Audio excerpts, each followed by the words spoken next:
Welcome to Beyond the Desk Admin Advocates, where we explore what it truly means to be an administrative professional in today's world. I'm Melissa Mahoney, CEO of the International Association of Administrative Professionals. And I'm Rachel Suman, CXO of IAAP. We're not just leaders in this field. We're advocates, champions, and former admins ourselves. That's right, Rachel. This podcast isn't your typical industry talk.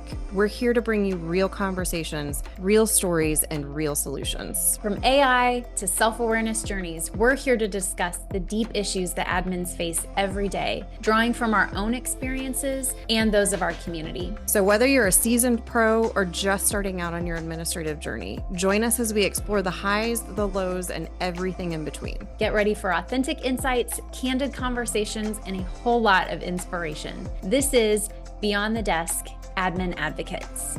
Hey everybody, welcome to episode 2 of our podcast. We are doing a pretty significant deep dive today into a topic that we have it slated for a later episode, and that is inclusion and belonging is a huge priority for IAAP, but there is a trending topic that we really wanted to talk about. It seems super timely and relevant. We did not want to let the moment pass, so we're asking you to come with us on this journey, this deep dive. Buckle up into the deep end of the pool with us today. And we ask for your forgiveness that we haven't set this up super well with some intro content, but we promise we will have another episode later where we will be talking kind of higher level about inclusion and belonging and all of the tenets and purposes and reasons that we feel so strongly about it. But today we really do want to talk about a trending topic that blew up on social media recently about women's safety, and it is the topic or question of a man versus a bear. And if you don't know what that means, just Google man versus bear and you will find all of the content. All of the relevant content will pop up for you both on social media, and some of the mainstream media outlets have started to pick up this conversation around the content. So to set it up for you and give you a little bit of context, there was a TikTok user a few weeks ago who posted some video content, and it was street interviews of 7 women. And I'm paraphrasing here, I'm not quoting, so go look up the video to get the direct question. But essentially, paraphrasing the question was, if you were alone in the woods, would you rather encounter a man or a bear? 6 out of 7 women on that initial video chose the bear. And that sparked a lot of conversation. A lot of users on social media picked up that original content and either made their own content about it. There's a lot of conversation, a lot of discourse happening out in the world around the topic. And if you're wondering why we are even talking about this issue, the reason is Rachel and I were chatting about how this topic intersects with the admin community. And there's an obvious intersection around women.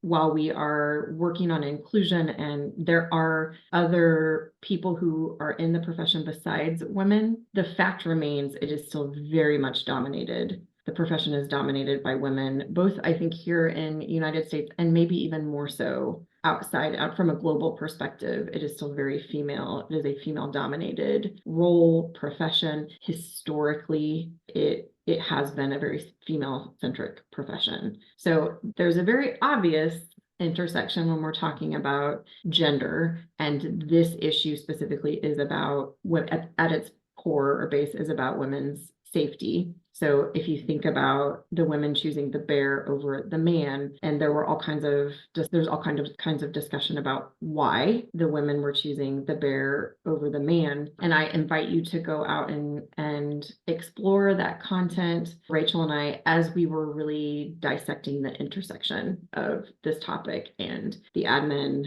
profession, and the very first thing that came to mind is this concept of binary thought or binary thinking. which leads us down a leadership competency path. So shocker, we're going to talk about leadership competencies. That will be a recurring theme, as will inclusion and belonging. I think in all of our future episodes, it tends to always come back to a leadership competency, which includes the ideas and concepts of inclusion and belonging. So that was a really long-winded way to explain how we got here, but I feel like it's warranted because we have not had an episode to really introduce the theories and philosophy we have around diversity, equity, inclusion, and belonging. And we're going to deep dive into those topics today. We felt like it was really important to share the context around it. So I think, Rachel, if we are thinking about binary thinking and how that shows up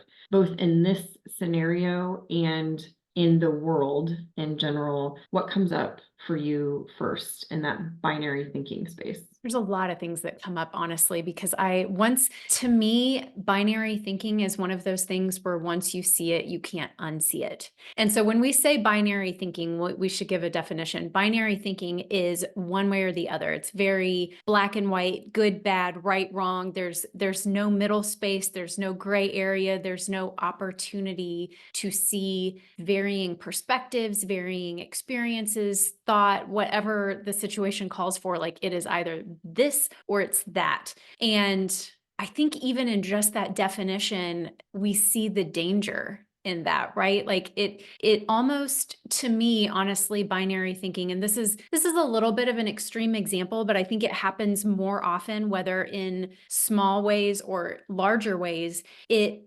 detracts from someone's humanity. So we would all agree that we all think what we think is right. Otherwise, we'd change it, right? Like, why would we think something and be like, well, I know it's wrong, but I'm going to do it anyway? There might be people out there in the world like that. But I think it really, like, we believe we are thinking and experiencing and behaving in ways that are right.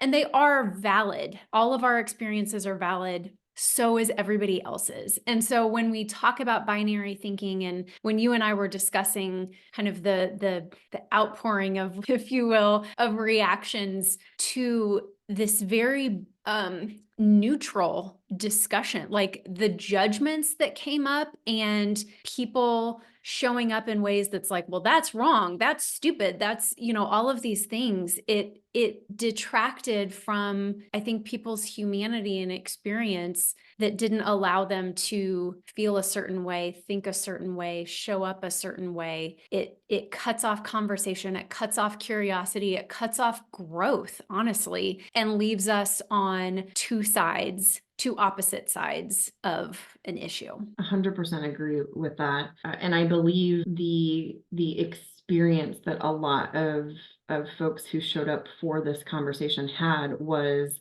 you're either on this side or you are on this side. And the reality is, it is a hypothetical scenario. So the fact that we automatically create sides as opposed to really showing up in a space of curiosity, listening to what people have to say, listening for the sake of hearing and understanding from an empathetic lens versus a judging lens, or listening to talk, which happens so frequently. And I'm telling you, in social media, it happens more than any other place because you don't actually have to hear someone. You're just reading a comment, but we're reading the comment to reply, not to actually immerse ourselves in what the user is saying, or the video content or whatever content, because you're not actively participating in a conversation. It's even easier to turn off the listener and get into a judger space where you are reviewing, reading, consuming the content just so that you can make a judgment. And even if you don't comment on the comment, on the post, you're probably doing it in your mind. You're probably commenting like, well, I'm not going to post this, but here's what I think. 100%. And instead, what removing that binary thought, or that us versus them, or the sides of a conversation, removing that allows you to show up in a space where you can be curious and you start to examine what they're actually saying and why you feel the way you feel about it, what it gives you access to empathy in a way that is tangible. So a lot of times when we talk about approaching situations from a space of empathy, and this shows up for me too, it's a word. How do I actually, how do I actually become more empathetic? How am I going to tangibly do that? What action do I take? And it starts with listening for the sake of knowing and understanding someone else's perspective, or being able to put yourself, as we've said for years and years, if you've heard anyone talk about empathy from a space of not knowing what they're talking about, when someone says putting yourself in someone else's shoes, that is a way to access an empathetic lens, because it forces you to think about what it would be like if you were in their experience, or if you were seeing things from their perspective, or if you had to do the things that they are doing. And I think this example specifically, if we didn't make judgments about it, if we just heard what women were saying about why they were choosing the choice that they were making, or making the choices they were making, and not everyone chose the bear, but if we were to listen to why that was happening, or what their experience is, we would start to see that there is a valid concern. I don't even want to get into the facts. Like, the facts and statistics exist around women's safety. There are also bear facts. You will find lots of people went to work and researched all the facts about bears. There are facts and statistics around the issue, but the bottom line is there are human people who are saying, I'm having this lived experience. And instead of listening to those people and then trying to uncover, is there a systemic thing here? Is there something that we should be looking at closer? Is there a way we can start to bridge this gap? Because there's clearly a gap. There's clearly a divide. What can we be doing if I really listen and understand? There are women who don't agree, because their experience is different, who don't agree with the choice of a bear versus a man. But I've also witnessed women who don't agree, because they don't have the same lived experience, access empathy in a conversation with another woman who is like, well, this is my lived experience. This is why I chose the bear. And they're like, oh, well, I can understand why you would choose place, because you have this perspective. That place of shared understanding is the place where true inclusion and belonging exist. It means I see you, you see me. We are not the same, not have the same experiences, we may not even have the same backgrounds or the same thought processes, and yet we can connect on a human level. I can connect with you by accessing empathy. And I have not seen much of that happening around this conversation at all, which is why we wanted to talk about it. Because if we as an admin community can use this as an example of a way that we might be able to show up differently the next time we approach a situation, or there's some sort of controversial question that comes up, or there's a hot topic, a trending topic that is creating divide, that divide can be a flag for us to say, like, what is this? Is there some binary thinking happening here? Are we accessing empathy as we approach this scenario? And can I change the narrative for how I show up in this conversation, in this moment? Yeah, and I absolutely. And I think the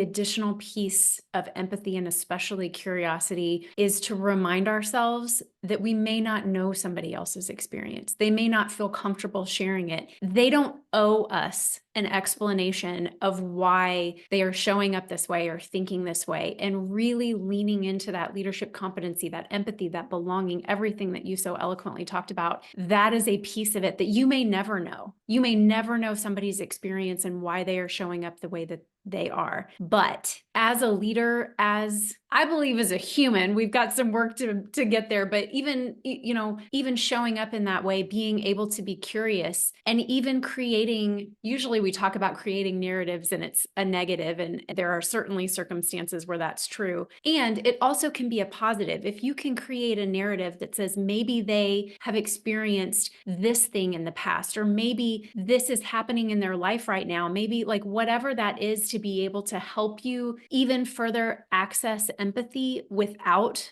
the knowledge or the data or the story or whatever it is, I think is even next level, because we often don't know. And it's easy to think, well, if I had known, I would have thought this. Well, nobody owes anybody else their story. It's freely given, and that's why it's such a big deal when we get it.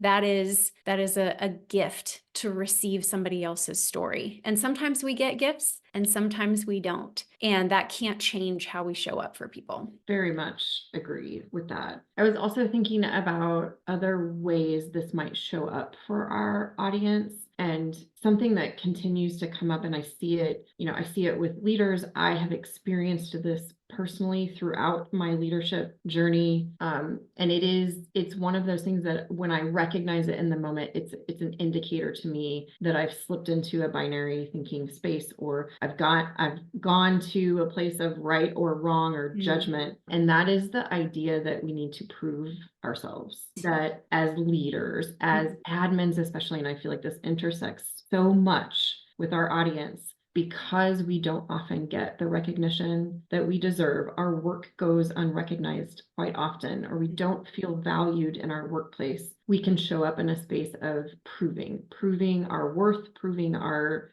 value, proving that we deserve, we belong to be here. And while those are all very valid experiences and an exceptionally valid response to feeling devalued or unrecognized, it actually is an indicator that you're moving and navigating in a binary space or a judgment place. And when you start to show up in that proving capacity, you're not present for the moment. It's very hard to access curiosity and openness because you're showing up in such a space of, it becomes very binary. I have to prove that I can do these things. And then you start to move in the, how am I going to do that? Start to get really prescriptive about scripting and rehearsing how you are supposed to show up in the moment. And that actually leads you down the binary path.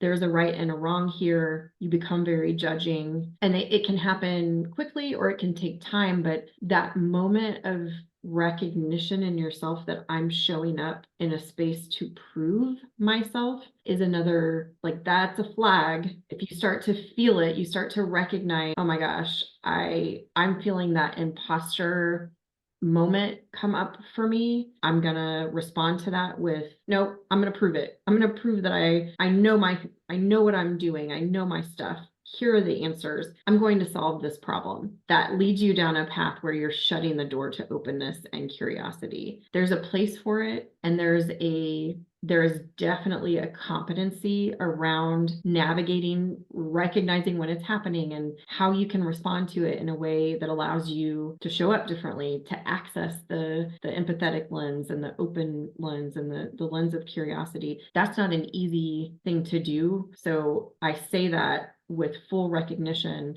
that even when you start to recognize that the flag is going up, it takes a lot of work. It takes a lot of time to unpack those things. Sometimes your coach or your therapist or whoever you have in your support system, your spouse, your partner, your whoever you have shining lights, sometimes they'll shine a light and you're like, thank you. No. That later. Closet, we don't look at that. Right. No, that's in that file cabinet that is locked and behind closed doors. We're not going to open that right now. And that's fine. You need to be ready to open those doors, to look in those corners when you're ready to actually address them. And the more that we work on these leadership competencies, the more prepared you will be to dig in, to shine that light brighter, to navigate those difficult conversations with yourself, which is what we're really talking about, is that self-examination and self-reflection. So true. And I think you were talking about proving ourselves, which happens more often in the binary. 100% agree. And I think the flip side of that often can show up, I will speak for myself, and I believe in our community too, is the apologetic, showing up apologetic. Like, you have to be sorry for having this experience or having a voice or whatever that is, like showing up from a place of apology. And that is also binary thinking. And I think it kind of triggers something, because it's like, well, no, that's a humble way to show up. That's we fill in the blanks of all these subtle words that we use to excuse it. But at the end of the day, it's still binary thinking. We are showing up in a space that is less than, that is not acknowledging our own openness, curiosity, that is not acknowledging openness and curiosity for others. And I don't know about you all, I've stopped apologizing unless I have caused harm or something to somebody. I'm not saying never apologize. Don't be that person. No, but don't apologize for things that are not your fault, or don't apologize for showing up as your authentic self in a way that may create openness and curiosity for another. So I was thinking about that. I think that's almost two sides of the same coin, as we show up to prove our value,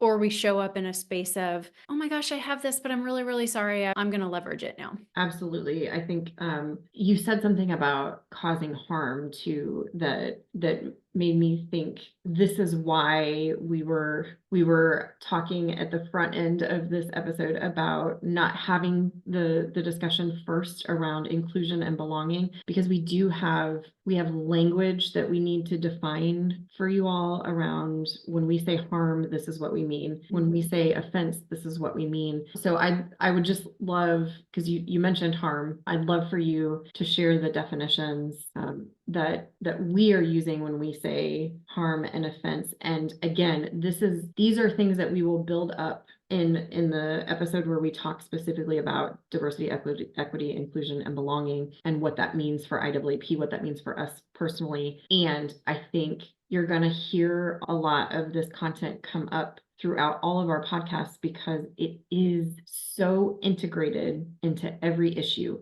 I think leadership is at the base of every challenge, every conflict, every issue that we have from a societal viewpoint comes down to leadership and where they are and where they are not, where they exist at a high capacity and where they exist at a low capacity. At the base of leadership competency is inclusion and belonging. When we were really thinking about harm and offense, and I'm so glad you said that, because I think as admins, part of that apologetic space is also, well, we don't want to hurt anybody's feelings. We don't want that can come up very, very organically. And I think it plays into that apology piece. So the two definitions that we're using, harm is actions, behaviors, or words that subtract a person's or people group's dignity or personhood or humanity. Whereas offense, and this is a loose definition, but I truly believe it's our interpretations of someone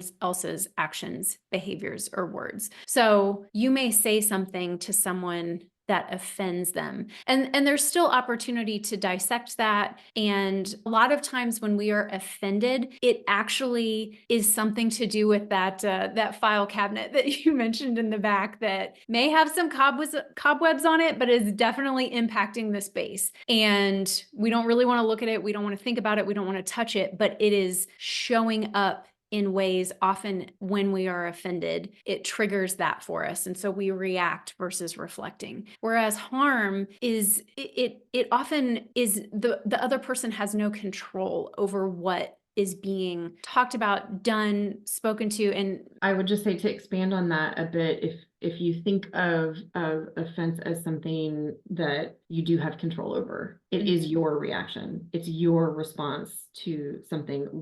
No one can force us to feel a certain way. You make me feel is not accurate. No, it's not. We get to decide how we respond, how we receive information. Oftentimes, offense is really related to hearing something that someone says. Language is a big part of our definition and experience with offense. And harm isn't about your response or reaction. It is about something, to your point, that I cannot control. It creates some sort of impact, external impact to another person, to other people, that the lack of dignity of their existence, of their being, it actually, and we can't use the word harm to define harm, but it feels to me very much like an action versus an external action against or towards someone versus an internal experience that we have when we receive something or see something or hear something. And a really great, just in layman's terms, a really great way to kind of examine what you're experiencing are there other people? Like, is this a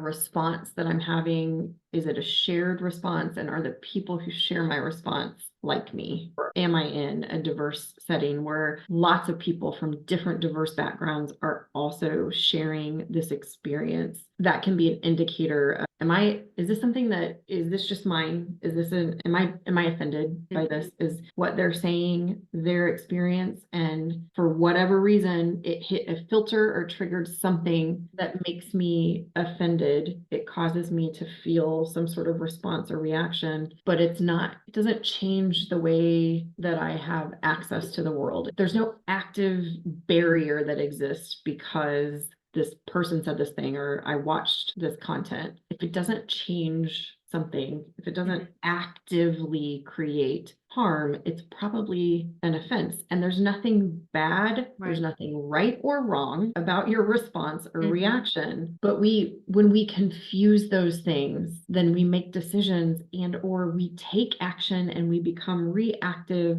in ways that are generally not aligned with the experience we're having, or we are projecting response onto other people or onto other environments that we don't need to or really shouldn't be. What's the word I'm looking for? I'm not sure. It's projecting, but you're creating a reality that is yours and not someone else's. Yes. Creating somebody else's reality for them, basically. Yes. And then we tend to be surprised when we're like, wait, you're not experiencing this, or you're not. And that often creates more offense. It's like a vicious cycle of, so understanding and being able to recognize when that comes up for you. And truthfully, you are the one who has to unpack it and determine what it is for you. I just think it's important for us from a definition perspective. We want you to know what we mean when we say harm. I mean, you're actively creating, there's a very active component to that is external to a people, a person, a people group. And when we say offense, that's a very introspective, this is something that I am experiencing, I feel in response to something someone is leveraging or has said. Absolutely. And not to go a whole lot further, but I think the responses are different if you experience whatever that is. And I love how you said people like you in the room, because I can't think of an example that isn't calling out a specific group. But if you are in a room and somebody makes a joke and there are 5 people that are very similar in whatever way, and the one person is reacting that way, like that's probably not a great space to say, oh, it was just a joke. Like we've all heard that, right? We've all heard people, that's not offense. That is more likely harm because it is external and you're not able to check that. And I think the difference, the pause and reflect is good in both spaces, but oftentimes the harm needs to be, all the time, the harm needs to be addressed with the person. Offense will often, at the end of your reflection, you might be like, you know what, that's my trigger from, 10 years ago, somebody did something that showed up in this way. And so that is a trigger for me. Like that's a very common thing that I think. And at the end, that's not something that needs addressing unless you're with a good friend and you're like, oh my gosh, this is what happens when you say that. And we want to support each other in that way. If we have triggers, help you recognize, help you work through whatever that is. But harm always needs to be addressed with the person. So you're taking action after the reflection, whereas sometimes the reflection leads to, nope, this is my issue, no one else's, and I need to work through that with my support system, whoever's you have in that. Yeah, and I think what's really key about what you're saying is that exploration is critical to us really even understanding. So if you don't know, if you don't understand if what you're experiencing is actually harmful to other people, or it's something that is offensive or harmful to you even, like I feel like I've been harmed here, but not sure, how do I explore that? Being open and curious and accessing that space of empathy with people you know and trust, or that's why the people in your support system are so important, because you can take that to the space where someone's going to reflect. Someone will hold a mirror up for you, as opposed to a space of like-minded people where get on your train. You already know you're going to get agreement and consensus. That's not reflection. That is just finding people who are willing to join you in your comfort zone. Yes. Which again, there is nothing wrong about that. We are designed for comfort. That is the place that we lean into. And it's also the place where we grow. We actually experience growth outside of our comfort zone. So even though it isn't as warm and comfy and cozy outside comfort zone, there's such great reward out there. Finding the ability to, even if it's just dipping your toe in the water outside of your comfort zone, the support system is critically important, and accessing curiosity and openness is going to make that experience less abrasive, less conflicting. It becomes conflicting when we're in that binary thought, because you're like, no, I want this. This is right. This feels good. I have defined it and decided that this is it. Well, then it feels like a massive conflict to go to a space where it's not comfortable. It doesn't feel good because you've created a right and a wrong scenario. So I think, to wrap, the other piece that came up for me in this whole man versus bear discourse was the issue of impact. This conversation of, actually, it aligns really nicely to the harm and offense, but the impact that we have and the responsibility that we carry to understand those impacts. I believe that we have become a group of people. Social media you can talk about social media, and we know it has both things that are really great about it and things that aren't so great about it. But one of the things that this issue highlighted for me extremely, we don't stop and take consideration very often and by we, I mean people who are engaging on social media is a gross generality. Yes. And the lack of leadership competency, the lack of emotional intelligence, the lack of awareness, not just self-awareness, but awareness of how yourself, your being, your person, your words, your action impact and influences other people. So when we show up in a space of empathy and curiosity and openness, the impact that has on other people is profoundly positive. It may not be, and I'm not talking about fixing, I'm not talking about solving, not talking about being a savior or saving someone from an experience. What I'm talking about is truly listening and being present with someone, being present, seeing them, hearing them, validating their experiences, not solving, not fixing. That has a profound impact, and it is profoundly positive.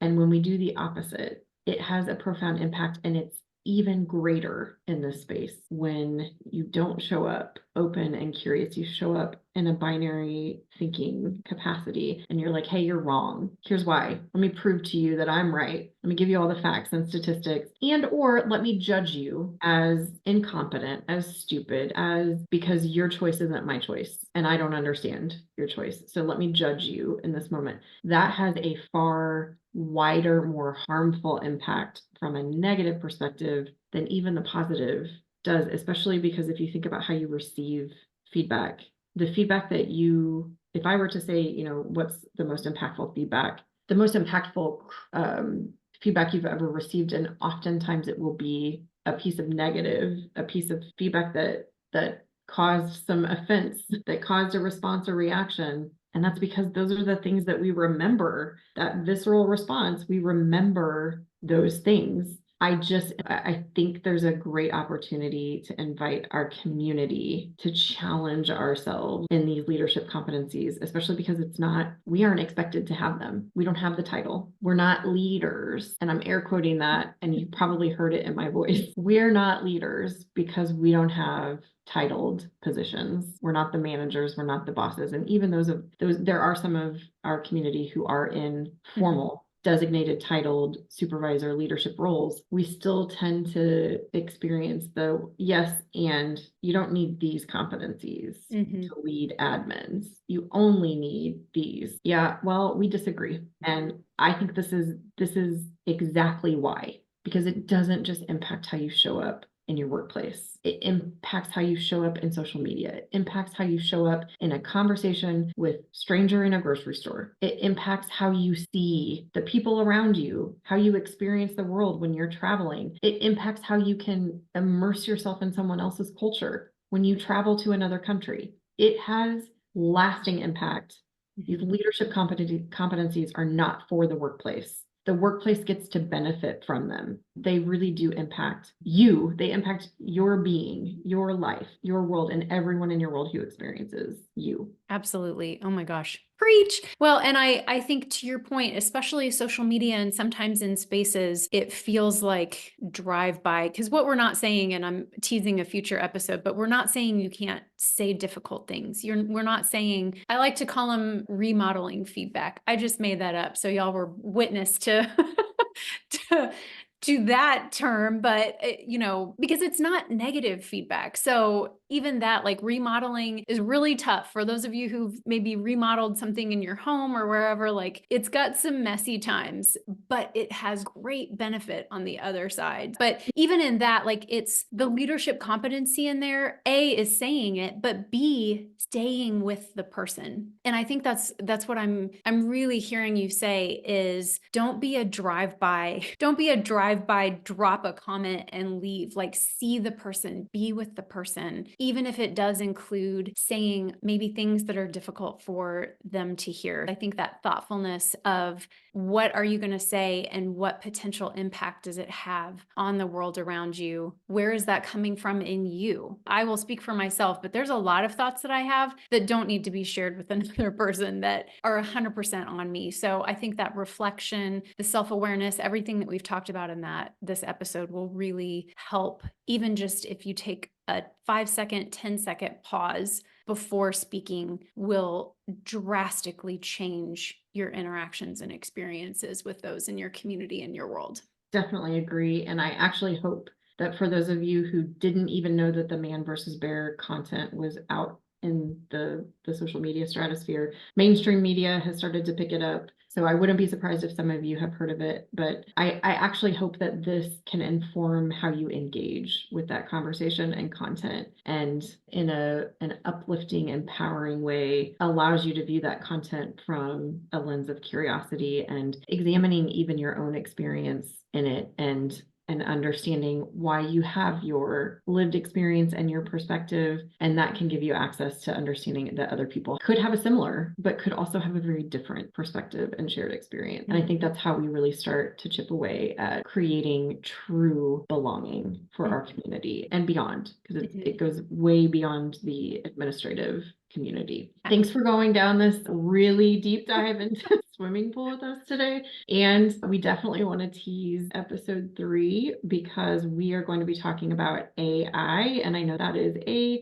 hugely hot topic with our community. We've already received several requests for when are we going to talk about it? So it's coming up next. Stay tuned. We'll see you next time. Thanks. And that's a wrap for today's episode of Beyond the Desk Admin Advocates. We hope you enjoyed diving deep into the world of admins with us. Remember, this podcast isn't just about listening. It's about taking action. Whether it's advocating for yourself in the workplace or supporting your fellow admins, let's continue to elevate this profession together. If you have any thoughts, questions, or topics you'd like us to explore in future episodes, don't hesitate to reach out to us on social media or through our website. Until next time, keep pushing beyond the desk. And remember, change begins with you. Thanks for listening, and we'll catch you in the next episode.